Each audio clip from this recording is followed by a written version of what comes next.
What's up guys, Manny from Moto America, and it's time to put our Panigale V2 back together.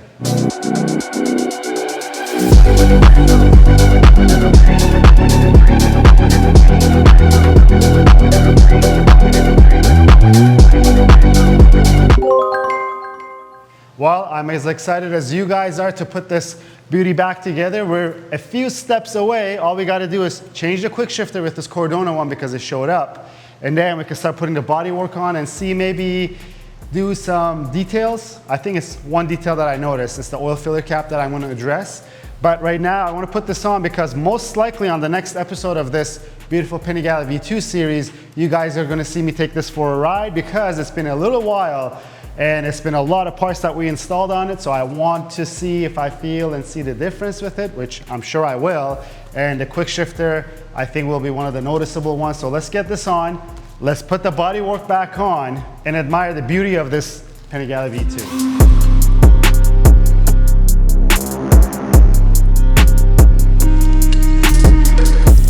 Well, that's our stock quick shifter out. Let's open up this box and compare them two together. It would have been ideal to do it at the time that when we installed our rear sets, but we didn't have this available at the time. And the body panels are not off, so it's not really that hard to get this thing off. So let's get this open. Let's see what comes inside. And then we're gonna have to adjust the length, obviously, and then just reinstall it. And it's gonna be plug and play. It's been a while since I opened this one up. It comes with instructions. It says Panigale V4 on the instructions. I'm sure the instructions are the same. The part number is for Panigale V2, so we're good. And you have your quick shifter, and then you have your rod. So quickly, and it also comes with zip ties, which is cool. All we're gonna do is match the length of our quick shifter.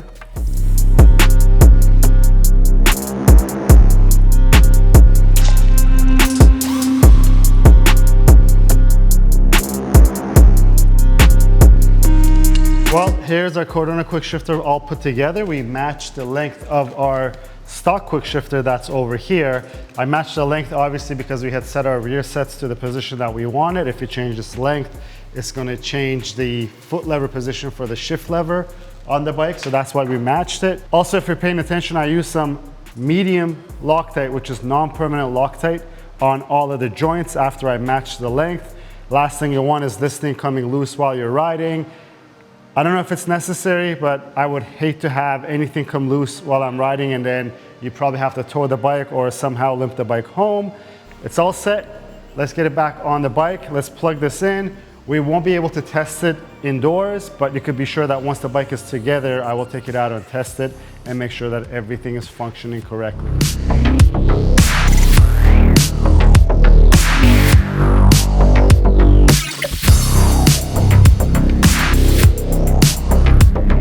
Well, that was quite easy.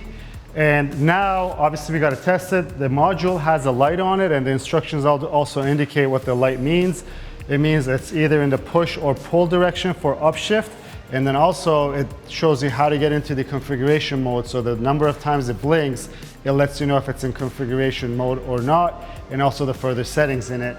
Now that I have everything plugged in, I'm just going to go ahead and turn the ignition on, and my module's right here. And I see that it does flash twice. That means that this setup is in the pull direction for the upshift of the bike, and upshift for standard shift would be pushing up on the lever, which is pulling our sensor right here. It means that it's in the right direction, and we'll test the functionality of it when we take the bike out for its first ride.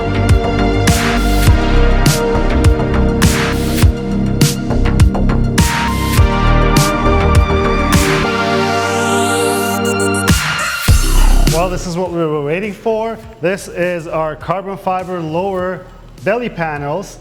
And if you take a look, you'll notice that the stock one is gloss with this satin color right here. And we mimic that on the carbon where it's gloss carbon in the bottom. And you see that line on the top here, that is satin carbon. I think it looks great. I've been waiting to get this on the bike just to see how it looks. We got these yesterday, and now we got to put it on. I put the side panels on it. Already looks amazing with these inner side panels that we did the same thing with satin and gloss carbon.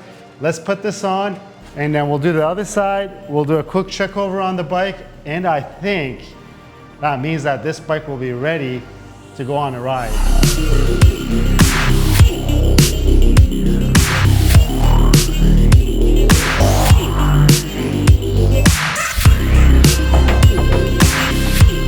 Well, if you can't tell from the smile on my face, I think this thing looks amazing. We hadn't seen it put together for a little while, and I think all these carbon touches, I don't know if it looked this good when it was completely bone stock, but now with all the carbon touches, it looks great. It's not finished, and if you watched the last episode, I had zip tied our brake lever to make sure that there's no leaks, and we got no leaks, so that's done out of the way.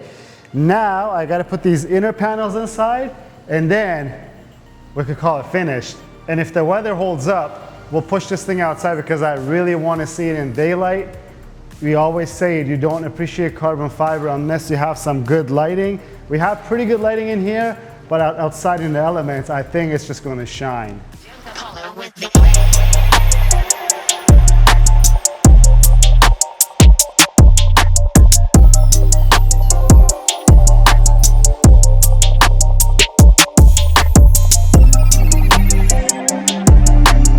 We're almost done.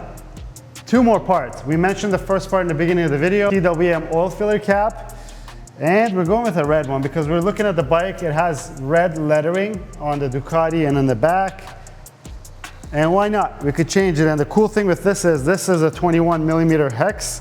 You could use it to tighten it, and you'll know that people can't mess around with it. Not that I've seen people mess around with oil filler caps, but just in case you were worried about it. Well, our oil filler cap is on. We put a red one. If you prefer a black one, let us know in the comments below. This is the missing final piece. It's the brake lever guard by Full 6. It comes with an expanding adapter. It's fairly easy to put it together, and I'll show you how it actually holds in place once I start threading this in. So if you take a look closely, this basically sits like this. And as you tighten it, this will start expanding and it'll grab inside of the handlebar. So what you want to do is you want to make sure you get it all the way in to the point that it's going to start expanding. Like this. Perfect. And we get our Allen head and then we'll tighten it right onto place. Here it is, guys. The finished Moto America Panigale V2. I'll call this phase 1 because, as you guys know, sometimes we do things in phases. It looks stunning.